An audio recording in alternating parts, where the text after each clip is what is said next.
Nono ano, sejam bem-vindos a mais uma videoaula da Rede Agnus. Sou o professor Marcos Henrique e vamos trabalhar hoje a descolonização da Ásia.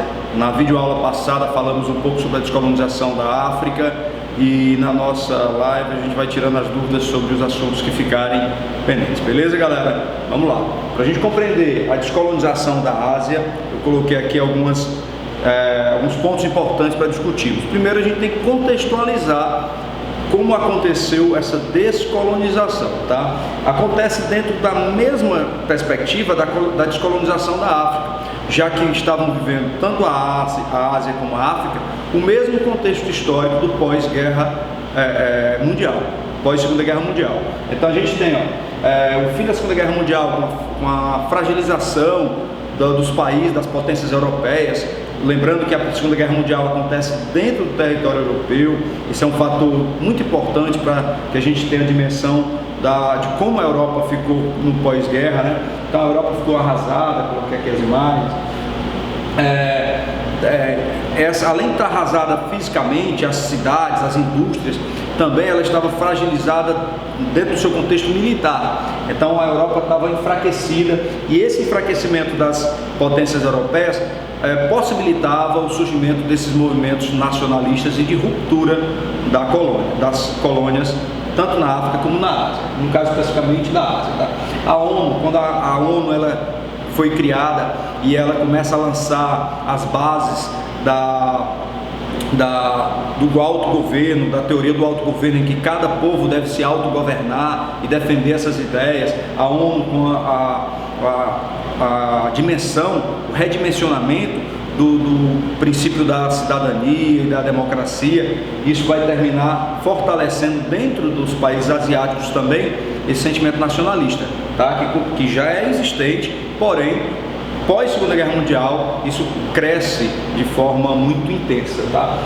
E outro motivo é que os asiáticos, assim como os africanos, quando voltaram para seus países de origem, já que eles participaram da guerra ao lado das potências europeias ou asiáticas, no caso do Japão, usando armas, aprendendo técnicas de guerra, quando eles voltam para os seus países, eles vão utilizar todo o conhecimento que eles têm e as armas para lutar pela independência dos seus países, tá? O mundo vai estar bipolarizado e as duas potências mundiais elas vão estar sempre apoiando os movimentos de libertação, vão estar apoiando esses movimentos de independência, para que, se aquela ex-colônia que era dominada por um país, caso ela consiga se tornar um país, se libertar da dominação, os Estados Unidos ou a União Soviética vai terminar influenciando política economicamente esse lugar. Portanto, essas duas potências mundiais, Estados Unidos e União Soviética, que polarizaram o mundo, terminam influenciando de forma muito forte esse processo de descolonização, patrocinando em muitas situações, beleza? Não em todas, mas em muitas situações. Ora apoiando o governo, ora apoiando os rebeldes para poder fomentar uma mudança de governo, tá? E por fim a Conferência de Bandung. Novamente eu falo da Conferência de Bandung.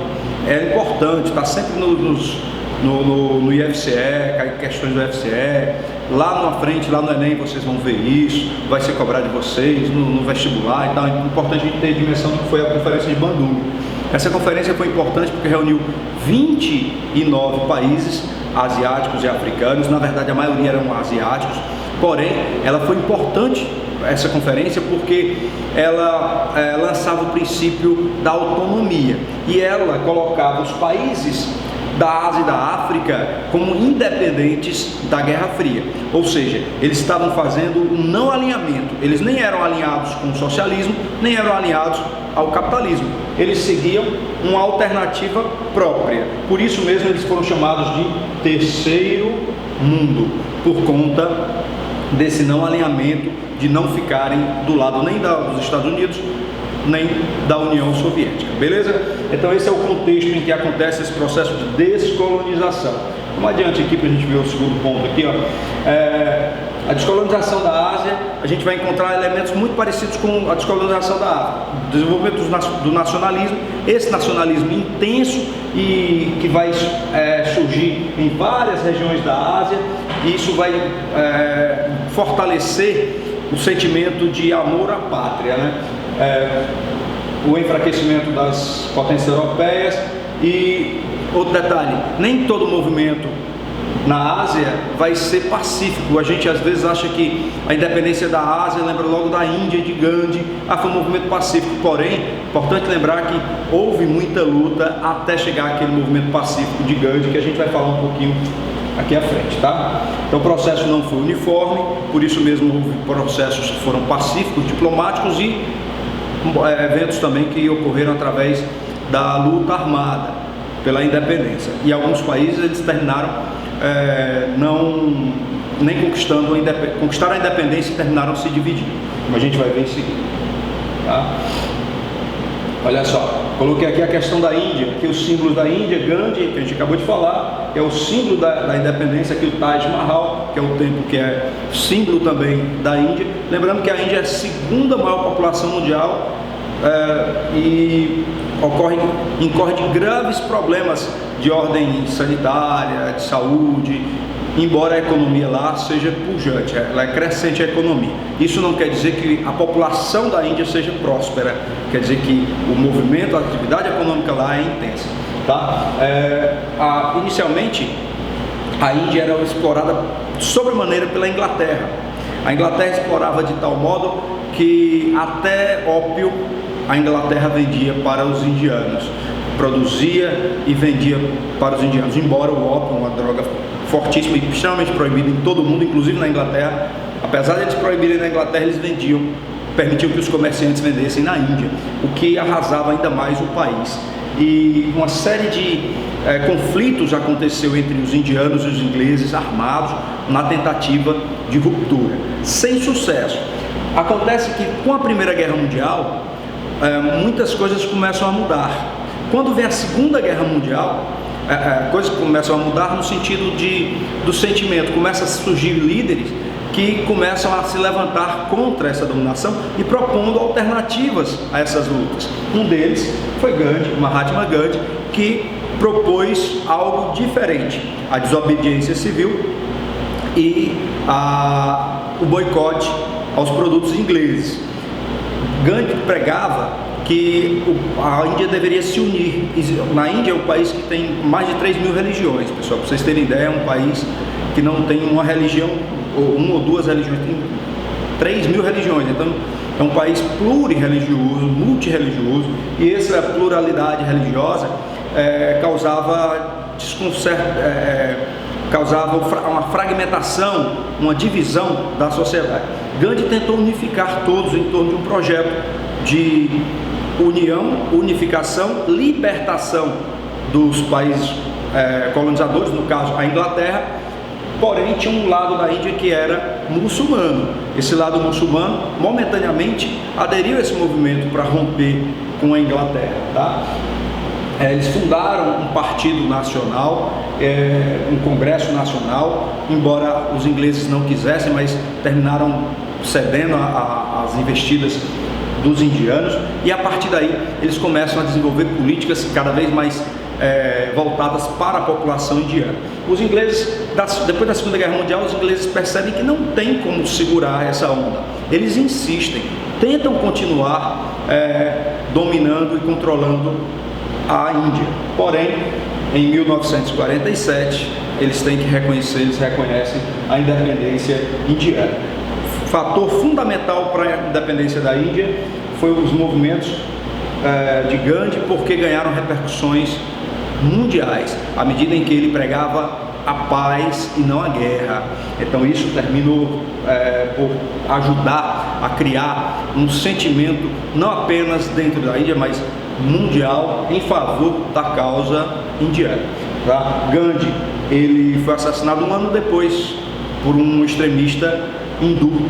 Lembrando que as múltiplas religiões indianas, cada família, cada grupo lá adora um deus diferente, e os hindus eram uma maioria, ele era indiano, hindu também, praticamente da religião hindu, e um extremista hindu termina por assassiná-lo, porque ele queria a unificação entre hindus e muçulmanos, tá? No sentido do território, não da religião, porque ele respeitava as religiões múltiplas.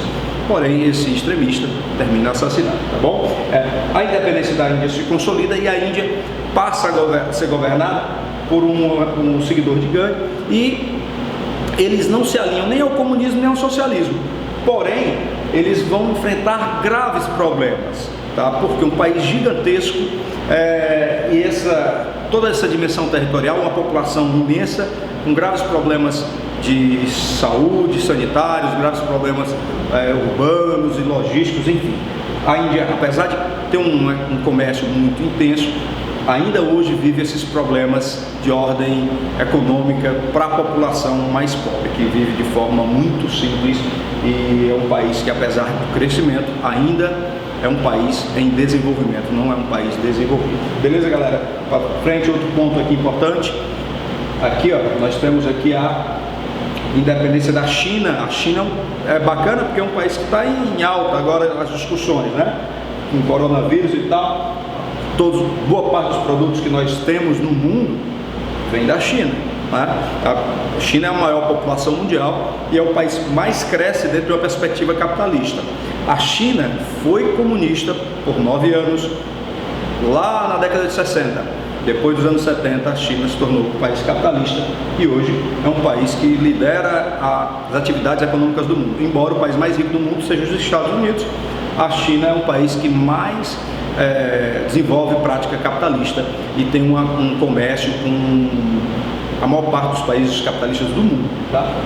Bom, no caso da China, a gente tem que entender que a China foi, desde o século XIX, foi brutalmente invadida por várias nações, tá? Eles foram invadidos por ingleses, franceses, holandeses, japoneses. O Japão era a maior potência da Ásia industrial no século XIX.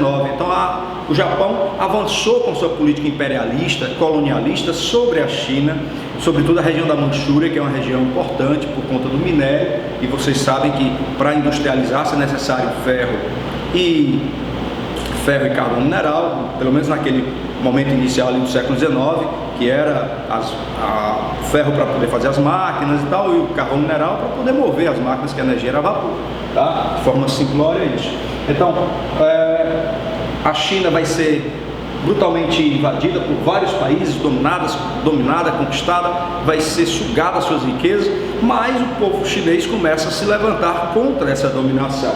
E eles criam um partido nacional chinês, que em 1912 eles tomam o poder, derrubam o poder do monarca que governa a China, porque o governante da China era alinhado com os dominadores, por isso ele mantinha-se no poder. Porém, um movimento nacional popular toma o poder, e aí passa a governar a China, ocorrem perseguições, começa a governar depois da Primeira Guerra Mundial. O governo se torna mais rigoroso, mais rígido, começa a perseguir todos aqueles que discordavam do governo, embora tenha o nome de república, mas não era uma república propriamente dita, e isso vai fortalecendo movimentos populares. Um desses movimentos é o movimento socialista, liderado por um cara chamado Mao Tse-tung. Aqui eu coloquei a imagem dele aqui, ó, Mao Tse-tung, considerado também chamado por muitos o grande timoneiro. Mao Tse-tung liderou o movimento popular. Ele promoveu um movimento chamado a Grande Marcha, ou a Longa Marcha. Foi um movimento em que, fugindo das perseguições na capital, eles começam a se interiorizar esse movimento. Esse movimento vai percorrendo o campo, e à medida que vai percorrendo, vai conversando com os camponeses, vai orientando os camponeses e vai instruindo os camponeses sobre as ideias socialistas, o que vai fortalecer o movimento de Mao Tse-tung, e posteriormente eles conseguem tomar o poder em 1949, quando ocorre a chamada Revolução Chinesa, que é justamente a tomada do poder por Mao Tse-tung e a implementação na China do socialismo. Beleza, galera? Do princípio socialista. Os primeiros anos do socialismo chinês vão estar ligados à União Soviética. Eles passam por aí 8, 9 anos ligados. A partir de 1958 ele rompe com Mao Tse-tung rompe com a União Soviética e começa a desenvolver o que ficou conhecido como o socialismo chinês. Bom, para a gente sintetizar aqui um pouco a história, a China é um país gigantesco, de uma população gigante, Mao Tse-tung precisava desenvolver a China. Então ele desenvolve um plano chamado um grande salto.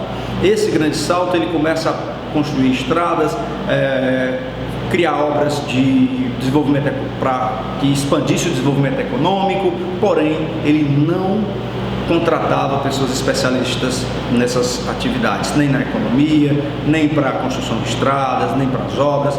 Resultado, essa política do grande salto adiante, Mao Tse-tung terminou fracassando e milhões de pessoas, foram milhares, morreram de fome, pessoal, na China. Mao Tse-tung então culpou os profissionais por dizer que eram pessoas que tinham um pensamento burguês e que não estavam querendo desenvolvimento socialista na China.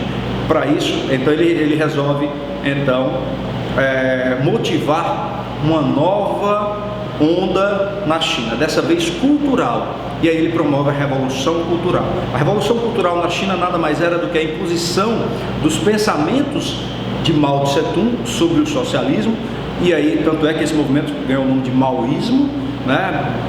E aí ele começa a perseguir tudo que não é favorável à política do socialismo chinês, ou as ideias próprias de Mao Tse-tung.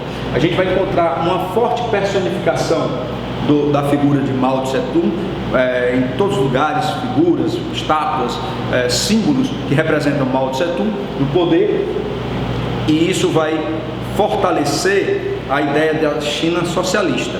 Porém, após a morte de Mao Tse-tung, ocorre um governo que vai voltar-se para o desenvolvimento industrial, vai abrir a China para o crescimento econômico, para o mercado internacional a partir dos anos 70.